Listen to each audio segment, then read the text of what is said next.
प्रिय विद्यार्थियों, आज की इस वीडियो में हम मौर्य वंश के बाद शासन करने वाले शुंग राजवंश के बारे में अध्ययन करेंगे और इसके अंतर्गत हम शुंग वंश के प्रथम शासक पुष्यमित्र शुंग के बारे में और उसकी उपलब्धियों के बारे में अध्ययन करेंगे।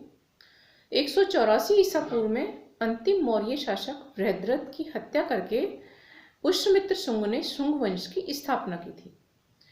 पुष्यमित्र शुंग जो था वो अंतिम मौर्य शासक बृहद्रथ का सेनापति था और शुंगों का इतिहास हमें साहित्यिक और पुरातात्विक दोनों ही स्रोतों से ज्ञात होता है।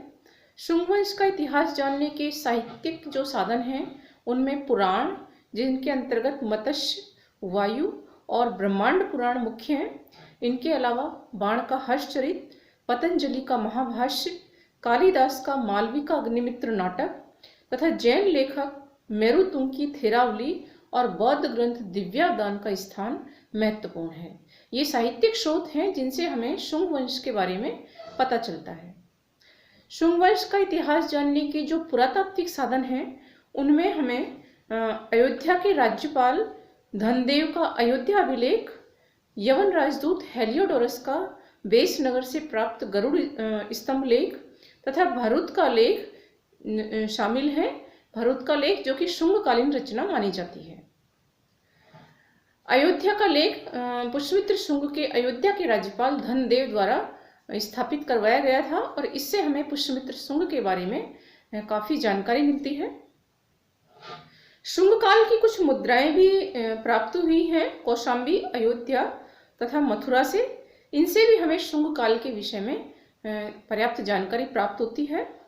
हम बात करेंगे शुंगों की जाति के विषय में कि शुंग जो है किस जाति के थे। कुछ विद्वान इन्हें ब्राह्मण मानते हैं और जो है कुछ विद्वान इन्हें शूद्र मानते हैं। शुंग वंश की जाति के विषय में इस तरह मतभेद है इतिहासकारों में। शुंग वंश के राजाओं के नाम के अंत में मित्र शब्द देखकर कुछ विद्वान उन्हें पारसिक कहते हैं। हर्षचरित में पुष्यमित्र को अनार्य कहा गया है। इस आधार पर कुछ विद्वान शुंगों को निम्न जातीय मानते हैं, लेकिन ये सही नहीं है क्योंकि बाणभट्ट ने पुष्यमित्र के कार्य को निंदनीय माना है, क्योंकि उसने अपने स्वामी मौर्य शासक बृहद्रथ की हत्या करके राजगद्दी पर अधिकार किया था। इसलिए बाण ने उसके कार्य को निंदनीय माना है और इसी कारण उसे अनार्य कहा है। यहाँ उसकी जाति से कोई मतलब नहीं है। दिव्यादान शुंगों को मौर्यों से संबद्ध करता है और इस आधार पर इन्हें कुछ विद्वान क्षत्रिय मानते हैं, क्योंकि मौर्य क्षत्रिय थे और जब शुंगों को मौर्यों से संबद्ध किया जाता है तो इसका मतलब है कि शुंगों को क्षत्रिय माना गया। लेकिन दिव्यादान का कथन जो है वो ऐतिहासिकता से परे है, अर्थात अन्य किसी भी स्रोत से ये पुष्टि नहीं होती कि शुंग जो है वो मौर्यों से संबंधित थे। भारतीय साहित्य जिसमें पाणिनि की अष्टाध्यायी, मालविका अग्निमित्र नाटक, बौधायन श्रोत सूत्र, हरिवंश, आश्वलायन श्रोत सूत्र, बृहदारण्यक उपनिषद आदि जो ये ग्रंथ हैं भारतीय साहित्य के, ये शुंगों को ब्राह्मण मानते हैं। इनमें शुंगों को भारद्वाज गोत्र का ब्राह्मण, बैम्बिक कुल का ब्राह्मण तथा शुंगों को आचार्य के रूप में प्रस्तुत किया गया है, जिससे माना गया है कि शुंग जो है ब्राह्मण जाति के थे। शुंग ब्राह्मण पुरोहित थे। अशोक द्वारा यज्ञों पर प्रतिबंध लगाए जाने के कारण इन्होंने पौरोहित्य कर्म छोड़ करके सैनिक वृत्ति अपना ली थी। तो मूल रूप से जो है शुंग ब्राह्मण थे। हम बात करेंगे शुंग वंश के प्रथम शासक पुष्यमित्र शुंग की उपलब्धियों के बारे में। पुष्यमित्र शुंग शुंग वंश का संस्थापक था, प्रथम शासक था। ये अंतिम मौर्य शासक बृहद्रथ की हत्या करके और इस गद्दी पर बैठा था।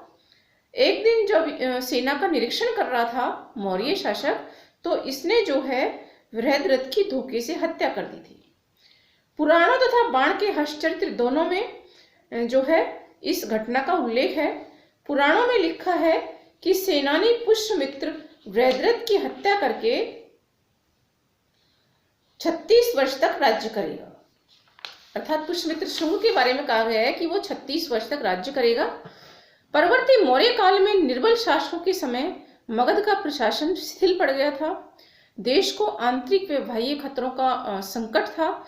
ऐसी परिस्थिति में पुष्यमित्र शुंग ने मगध की गद्दी पर अधिकार कर लिया था, जहां उसने एक और यवनों के आक्रमणों से देश की रक्षा की, वहीं देश में शांति व्यवस्था स्थापित करके वैदिक धर्म और आदर्शों की पुनः प्रतिष्ठा की। और तो इसलिए जो है शुंग वंश का काल, पुष्यमित्र शुंग का जो समय है, वो वैदिक पुनर्जागरण का काल कहा जाता है। यानी ऐसे समय में शुंग वंश की स्थापना हुई जब देश में अव्यवस्था का दौर था, यवनों के आक्रमण हो रहे थे और मौर्य शासक निर्बल थे, वो इन आक्रमणों का सामना नहीं कर पा रहे थे। ऐसी स्थिति में पुष्यमित्र शुंग ने जो है एक सबल शासन स्थापित किया शुंग वंश के रूप में। पुष्यमित्र शुंग द्वारा की गई विजयों में हम विदर्भ युद्ध और यवन आक्रमण का प्रतिरोध, इन दोनों उपलब्धियों को शामिल कर सकते हैं। हम बात करेंगे उसकी पहली उपलब्धि विदर्भ युद्ध के बारे में। कालिदास के मालविका अग्निमित्र से ज्ञात होता है कि पुष्यमित्र के समय में विदर्भ, जो कि जिसका नाम बरार है, वो यज्ञसेन के नेतृत्व में स्वतंत्र हो गया था। ये यज्ञसेन वृहद्रथ के सचिव का साला था। वृहद्रथ जो अंतिम मौर्य शासक था, उसके सचिव का साला था। इसलिए ये पुष्यमित्र शुंग का जो है स्वाभाविक शत्रु था। पुष्यमित्र ने वृहद्रथ की हत्या करके उसके सचिव को कारागृह में डाल दिया था। इस समय पुष्यमित्र का पुत्र अग्निमित्र जो है वो विदिशा का राज्यपाल था। इसका मित्र माधवसेन था, जो यज्ञसेन का चचेरा भाई था और विदर्भ की गद्दी का दावेदार भी था। एक बार जब माधवसेन विदिशा जा रहा था तो यज्ञसेन ने उसे बंदी बना लिया।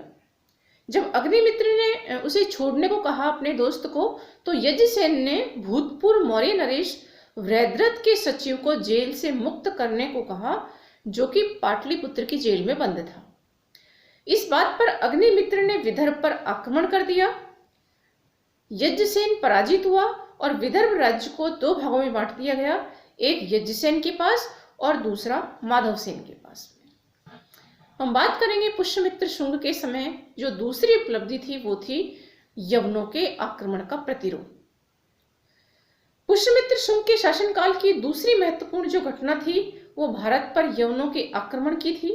विभिन्न साक्ष्यों, जिसमें पतंजलि का महाभाष्य और गार्गी संहिता तथा मालविका अग्निमित्र नाटक हैं, इनसे पता चलता है कि यवन आक्रमणकारी बिना किसी अवरोध के पाटलिपुत्र तक पहुंच गए थे। पतंजलि चूंकि जो है पुष्यमित्र शुंग के पुरोहित थे, अतः उनके साक्ष्य को अत्यंत प्रामाणिक माना जा सकता है। उनके अनुसार यवनों ने साकेत पर आक्रमण किया, यवनों ने माध्यमिका यानी चित्तौड़ जो नगरी थी उस पर आक्रमण किया। इसी तरह गार्गी संहिता में लिखा गया है कि दुष्ट विक्रांत यवनों ने साकेत, पांचाल, मथुरा को जीता तथा पाटलिपुत्र तक पहुंच गए। प्रशासन में घोर अव्यवस्था उत्पन्न हो गई तथा प्रजा व्याकुल हो गई, परंतु उनमें आपस में यानी यवनों में आपस में संघर्ष हो गया और वे फिर मध्य देश में नहीं रुक सके। अतः पुष्यमित्र शुंग के समय यवन आक्रमण हुआ, इस बात पर जो सारे स्रोत हैं, तात्कालिक स्रोत, वो सारे एकमत हैं कि पुष्यमित्र शुंग के समय में भारत पर यवनों का आक्रमण हुआ। लेकिन इस यवन आक्रमण का नेता कौन था, इस विषय पर इतिहासकारों में मतभेद है। कुछ विद्वान यवन आक्रमण का नेता डेमेट्रियस को मानते हैं, कुछ मिनेंडर को मानते हैं इस यवन आक्रमण का नेता। डॉक्टर नगेंद्रनाथ घोष जो है, उनके अनुसार भारत पर दो यवन आक्रमण हुए। एक पुष्यमित्र शुंग के शासनकाल के प्रारंभिक दिनों में हुआ, इसका नेता डेमेट्रियस था। दूसरा जो आक्रमण है यवनों का, वो पुष्यमित्र शुंग के शासनकाल के जो है अंतिम वर्षों में हुआ और इसका नेता जो है मिनेंडर था। एक अन्य मत के अनुसार जो है ये माना जाता है कि प्रथम जो यवन आक्रमण है वो अंतिम मौर्य शासक वृहद्रथ के समय में हुआ था और पुष्यमित्र शुंग ने सेनापति के रूप में उसका मुकाबला किया था। और दूसरा जो यवन आक्रमण है वो पुष्यमित्र शुंग के शासक बनने के बाद में हुआ था। इस बारे में निश्चित रूप से कुछ नहीं कहा जा सकता, लेकिन ये बात 100% सत्य है कि यवन आक्रमणकारी जो है वो यवन थे और उन्हें पुष्यमित्र के हाथों बुरी तरह पराजित होना पड़ा था। हम बात करेंगे पुष्यमित्र शुंग के साम्राज्य विस्तार के बारे में। पुष्यमित्र शुंग जो है मौर्य साम्राज्य के मध्यवर्ती भाग को सुरक्षित रखने में पूरी तरह सफल रहा था। उसके साम्राज्य में अयोध्या तथा विदिशा निश्चित रूप से थे। अयोध्या से पुष्यमित्र शुंग के राज्यपाल धनदेव का अभिलेख मिला है तथा विदिशा में पुष्यमित्र का पुत्र जो है अग्निमित्र वो शासन कर रहा था। तो ये माना जाता है कि ये दो जो है निश्चित रूप से पुष्यमित्र शुंग के साम्राज्य में थे। मालवी का अग्निमित्र के अनुसार विदर्भ का राज्य उसके अधीन था। दिव्यावदान व तारानाथ के विवरण के अनुसार जालंधर व शालकोट पर पुष्यमित्र शुंग का अधिकार था। और इस प्रकार हम बात करें तो पुष्यमित्र शुंग का जो साम्राज्य विस्तार है वो हिमालय से लेकर दक्षिण में बरार तक यानी विदर्भ तक तथा पश्चिम में पंजाब से लेकर के पूर्व में मगध तक विस्तृत था। पाटलिपुत्र जो है इस विशाल साम्राज्य की राजधानी थी। हम बात करेंगे पुष्यमित्र शुंग के द्वारा किए गए अश्वमेध यज्ञ की। अपनी विजय के फलस्वरूप पुष्यमित्र शुंग ने जो है उत्तर भारत का एक छत्र सम्राट बन गया था पुष्यमित्र शुंग, और इसलिए अपनी प्रभुसत्ता को घोषित करने के लिए उसने अश्वमेध यज्ञ का अनुष्ठान किया। अयोध्या अभिलेख में जो उसके राज्यपाल धनदेव का है, इसमें पुष्यमित्र शुंग को 2 अश्वमेध यज्ञों का करने वाला यानी द्विरश्वमेध याजिन कहा गया है। संभवतः पहला यज्ञ उसने जो है अपने शासनकाल में जो है प्रथम वर्षों में जब उसने अपनी स्थिति को सुदृढ़ कर लिया था तब उसने पहला यज्ञ किया, और जो दूसरा यज्ञ जो है उसने अपने शासन के अंतिम वर्षों में किया था। हम बात करेंगे पुष्यमित्र शुंग की धार्मिक नीति के बारे में जो काफी विवादास्पद रही है। पुष्यमित्र शुंग की धार्मिक नीति के विषय में काफी विवाद है। बौद्ध ग्रंथ जो है दिव्यावदान और तिब्बती लेखक जो लामा तारानाथ हैं उनके अनुसार जो है पुष्यमित्र शुंग को ये दोनों के दोनों पुष्यमित्र शुंग को बौद्धों का दुश्मन बताते हैं। उसने बौद्ध स्तूपों और जो है विहारों का विनाश करवाया, इसलिए उसे बौद्ध धर्म का विनाशक बताया गया है। दिव्यावदान में वर्णित है कि उसने लोगों से अशोक की प्रसिद्धि का कारण पूछा था एक बार कि अशोक की प्रसिद्धि का कारण क्या है।